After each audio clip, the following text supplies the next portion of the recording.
Class 6 کے طالب علم السلام علیکم۔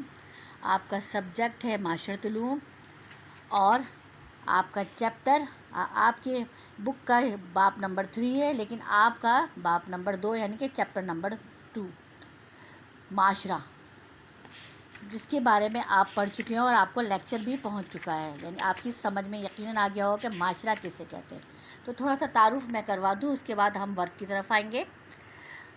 معاشرہ وہ گروہ، لوگوں کا وہ گروہ جو ایک ساتھ رہتا ہے، جن کے آپس میں تعلقات ہوتے ہیں، آپس میں اتحاد اور اتفاق ہوتا ہے، تو ان کے ارد گرد کا جو ماحول ہوتا ہے وہ معاشرہ کہلاتا ہے، اور معاشرہ لوگوں سے بنتا ہے۔ سمجھ میں آیا آپ کے؟ اس کو ہم معاشرہ کہتے ہیں۔ اب آ جائے اس کے سوال جواب مشق کی طرف، جس طرح آپ کلاس میں پہلے پڑھتے تھے، پھر سمجھتے ہیں، پھر اس کے بعد کام کرتے ہیں، اسی طرح بالکل اسی طرح ہی کام کرنا ہے آپ کو۔ کوشچن نمبر 1 ہے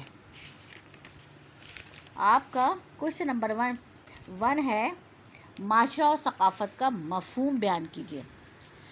آنسر ہے اس کا، دیکھیں آپ کے اسائنمنٹ آپ تک اپلوڈ ہو گیا ہوگا یا نہیں ہے تو ہو جائے گا، اور اس میں سوال اور جواب دونوں موجود ہیں۔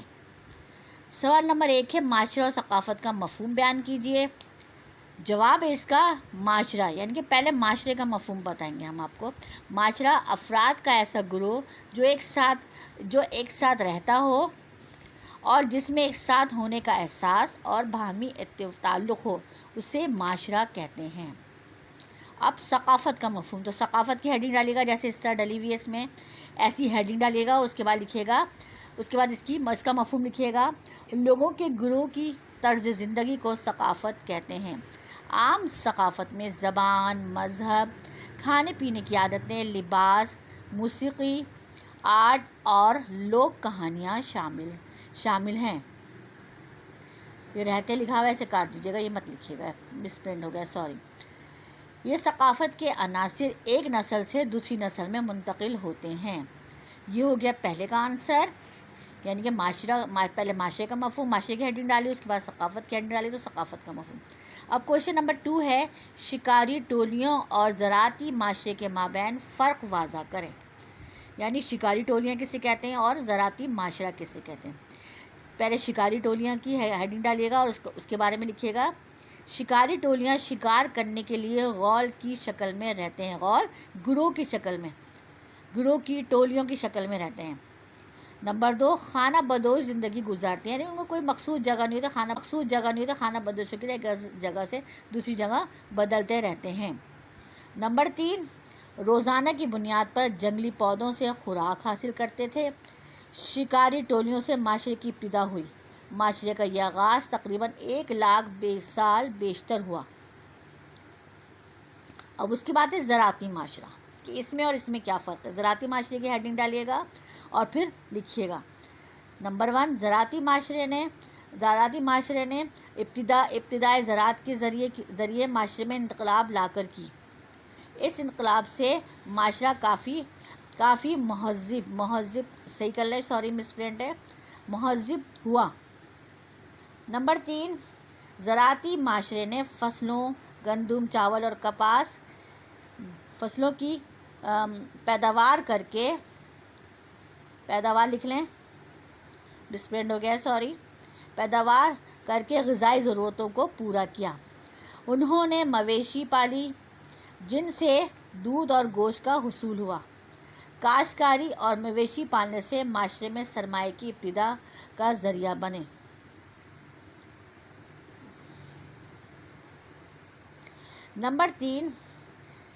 سوال نمبر 3 ہے نشاندہی کیجیے کہ اپنی تنظیم اور بحالی اور دوام کے لیے معاشرے کیا کرتے ہیں۔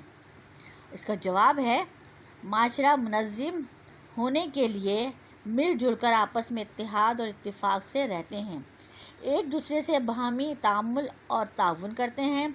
معاشرے کی بحالی کے لیے معاشرے کی فلاح و بہبود کے کام بروئے کار لائے جاتے ہیں۔ کمیونٹی کا ہر طرح سے خیال رکھا جاتا ہے، کمیونٹی یعنی کہ سوسائٹی، جو لوگ وہاں رہتے ہیں ان سب کا خیال رکھا جاتا ہے۔ معاشرے کے دوام کے لیے قوانین و ضوابط بنائے جاتے ہیں۔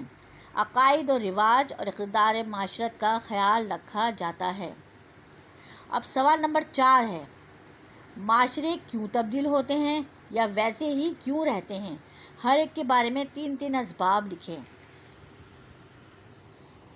جواب ہے اس کا، سب سے پہلے لکھنا ہے مندرجہ ذیل اسباب کی بنا پر معاشرے تبدیل ہوتے ہیں، یعنی کہ وقت کے ساتھ ساتھ وہ اپنے آپ کو تبدیل کرتے ہیں، اس کے اسباب یہ ہیں۔ نمبر 1، ترقی پذیر معاشرے اپنے ارتقاء کے لیے تبدیل ہوتے رہتے ہیں۔ ترقی پذیر یعنی کہ جو ترقی یافتہ نہیں ہوتے، آہستہ آہستہ ترقی کی طرف راغب ہوتے ہیں۔ نمبر 2، بعض اوقات معاشرے اپنے دوام کے لیے اپنے اندر تبدیلی لاتے ہیں۔ نمبر 3، جدید حالات کے پیش نظر جدت سے ہم آہنگ ہونے کے لیے معاشرے تبدیل ہوتے ہیں، یعنی کہ جدید حالات جیسے وقت کے ساتھ سے بدل رہے ہیں اور جدید ہو رہے ہیں، تو اس لیے وہ اپنے اندر بھی جدیدیت کو لے کے آئے تاکہ معاشرے تبدیل ہو کے جدید بن جائیں، جدید دور میں شامل ہو جائیں۔ معاشرے ویسے ہی کیوں رہتے ہیں، پھر اس کی ہیڈنگ ڈالیں گے اور پھر اس کے بارے میں 3 اسباب لکھیں گے۔ مندرجہ ذیل اسباب کی وجہ سے معاشرے ویسے ہی رہتے ہیں۔ نمبر 1، بہت سے معاشرے اپنے مذہب کی وجہ سے ویسے ہی رہتے ہیں۔ نمبر 2، معاشرے ثقافتی پابندی کی وجہ سے ویسے ہی رہتے ہیں۔ نمبر 3، اپنے رسم و رواج کی پابندی کی وجہ سے معاشرے ویسے ہی رہتے ہیں۔ اب یہ ہو گئے سوال جواب۔ اب سوال نمبر 2 ہے صحیح جواب کا انتخاب کریں، یعنی MCQs۔ آپ کو یہ آپشن 3 دیے ہیں، ان میں سے درست جو ہے وہ آپ کو اس کے اندر لکھنا ہے، ٹک بھی لگانا ہے اور لکھنا بھی، اور یہ اس میں فل ہوئے ہیں۔ نمبر 1، افراد کا گروہ جو ایک ساتھ رہتا ہو اسے معاشرہ کہتے ہیں۔ دیا ہوا معاشرہ، ملک، سلطنت، یعنی معاشرہ صحیح ہے۔ نمبر 2، لوگ گروہ کی طرز زندگی کو ثقافت کہتے ہیں۔ ثقافت، تہذیب 3 دن میں ثقافت جو ہے وہ درست آنسر ہے۔ نمبر 3، معاشرے کو 3 اہم درجات میں تقسیم کیا جاتا ہے، حصوں، درجات یا مراحل۔ تو کیا ہے اس کا آنسر؟ درجات۔ نمبر 4، شکاری ٹولیوں والے معاشرے کا آغاز سال بیشتر ہوا، یعنی 1,00,000 سال بیشتر ہوا۔ 1,00,000 1,010 ہے، اس میں سے 1,00,000 درست آپشن ہے۔ نمبر 5، ابتدا میں شکاری ٹولیوں نے ڈیش کی زندگی گزاری، یعنی خانہ بدوشوں کی نقل مکانی یا پردہ پوشی۔ اس کو صحیح کریں، بردہ پوشی ہے، خانہ بدوشی درست آنسر ہے، وہ اس کے اندر فل کرنا ہے۔ سوال نمبر 3، اب اس میں صحیح یا غلط کے ٹک لگانے ہیں۔ نمبر 1، گڈیائی معاشروں کا انحصار گھریلو مویشیوں پر رہا، اس کا درست ہے یہ۔ نمبر 2، زراعتی معاشرے نے صنعتوں کو قائم کیا، غلط، رانگ ہے، یعنی غلط کا ٹک لگے گا۔ نمبر 3، زراعتی معاشرے کا قیام 10,000 سے 8,000 سال بیشتر عمل میں آیا، یہ درست ہے، صحیح کا آنسر لگے گا۔ نمبر 4، صنعتی معاشرے کا زیادہ تر انحصار ٹیکنالوجی پر رہا، درست ہے یہ بالکل۔ نمبر 5، صنعتی معاشرے کے قیام کے بعد شہری ثقافت کم ہونے لگی، یہ غلط ہے۔ آگے آپ کو اپنی بک سے اتارنی ہے اور یہ فل کروائی جائے، بالکل اسی طرح فل کرنی ہے۔ نمبر 1، ڈیش معاشرہ تقریباً 10,000 سال بیشتر وجود میں آئے، یہاں آئے گا صنعتی۔ نمبر 2، زراعتی معاشرے سے صنعتی معاشرے میں تبدیلی تقریباً ڈیش میں ہوئی 1769، یعنی 1769۔ نمبر 3، زراعتی معاشرہ وہ ہے جس میں فصلیں ڈیش کی جاتی ہیں اور مویشی ڈیش کیے جاتے ہیں، فصلیں پیدا کی جاتی ہیں اور مویشی پالے جاتے ہیں، یہ آنسر لکھا ہوا ہے، یہ بالکل اسی طرح لکھنا ہے آپ کو بھی۔ نمبر 4، آج کے معاشرے کو ڈیش معاشرہ کہا جاتا ہے، یعنی جدید معاشرہ کہا جاتا ہے۔ آگے امید ہے آپ کا ورک سمجھ میں آ گیا ہوگا۔ یہ کام نیٹ اینڈ کلین معاشرے کی ہیڈنگ ڈالیے گا، اس کے بعد نیٹ اینڈ کلین اس کو اپنی کاپی میں کریے گا، بالکل جس طرح آپ کو سمجھایا گیا، اور اس کے بعد یہ کاپی آپ سبمٹ کروائیں اسکول میں تاکہ اس کا کام ورک جو ہے آپ کا وہ چیک ہو۔ اس کے ساتھ ہی آج کا ورک ختم ہوتا ہے۔ اللہ حافظ۔